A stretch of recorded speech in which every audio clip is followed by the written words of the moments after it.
Kisah horor Nadia Oomara, tentang arwah Inneke yang sering bergentayangan menarik disimak. Bahkan, kisah horor Nadia Oomara tersebut, telah ditonton lebih dari 6 juta kali. Nadia Oomara memang dikenal sebagai YouTuber yang mengulas tentang kisah horor dialami oleh seseorang. Nantinya, pengalaman horor tersebut akan diceritakan kembali oleh Nadia Oomara, melalui kanal YouTube-nya.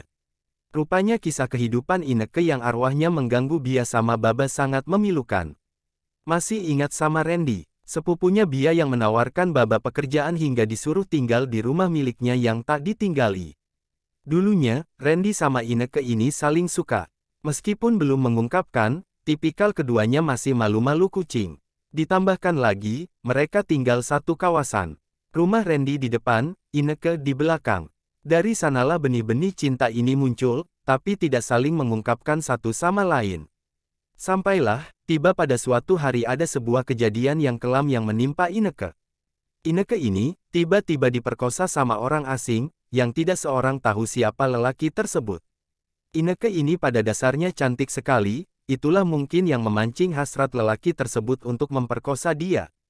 Dan akibat kejadian itu, Inneke jadi hamil luar nikah. Mengetahui kalau Inneke hamil, Randy yang tadinya suka sama Inneke pun memilih meninggalkannya. Randy terpaksa menerima perempuan lain yang memang sudah dicalonkan orang tuanya, yaitu istrinya sekarang. Frustasilah Inneke pada saat itu, sudah nggak sanggup dia menahan amarahnya sama anak yang dia kandung. Hingga akhirnya Inneke nekat menusukkan gunting besar ke perut kandungannya dan kehabisan darah. Untungnya pada saat penusukan itu, Randy lagi berada di rumah, dengarlah nenek dan datuk sedang menangis sembari berteriak secara histeris. Frustasilah Inneke pada saat itu, sudah nggak sanggup dia menahan amarahnya sama anak yang dia kandung. Hingga akhirnya Inneke nekat menusukkan gunting besar ke perut kandungannya dan kehabisan darah. Untungnya pada saat penusukan itu, Randy lagi berada di rumah, dengarlah nenek dan datuk sedang menangis sembari berteriak secara histeris. Randy pun langsung menuju ke rumah nenek sama datuk dan melihat kondisi Inneke sudah tak sadarkan diri. Randy pun langsung bergegas membawa Inneke ke rumah sakit. Pada saat di rumah sakit, Inneke sempat mengatakan ke Randy, "Aku sebetulnya suka dan cinta sekali sama kamu Ren.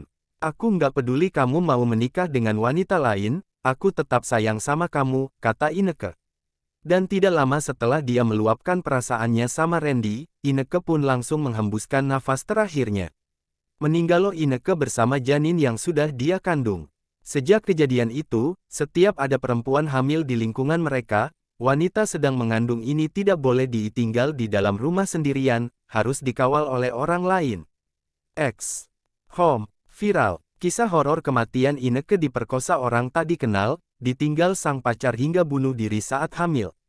Budianto Hamzah tanggal 12 Januari tahun 2023, pukul 10.22 waktu Indonesia Barat.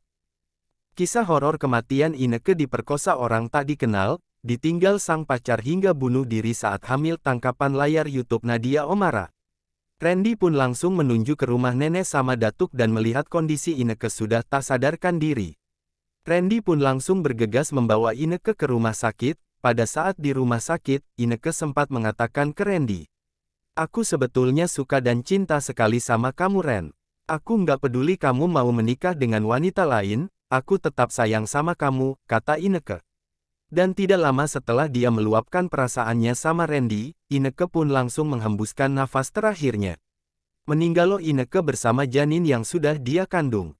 Sejak kejadian itu, setiap ada perempuan hamil di lingkungan mereka, wanita sedang mengandung ini tidak boleh ditinggal di dalam rumah sendirian, harus dikawal oleh orang lain.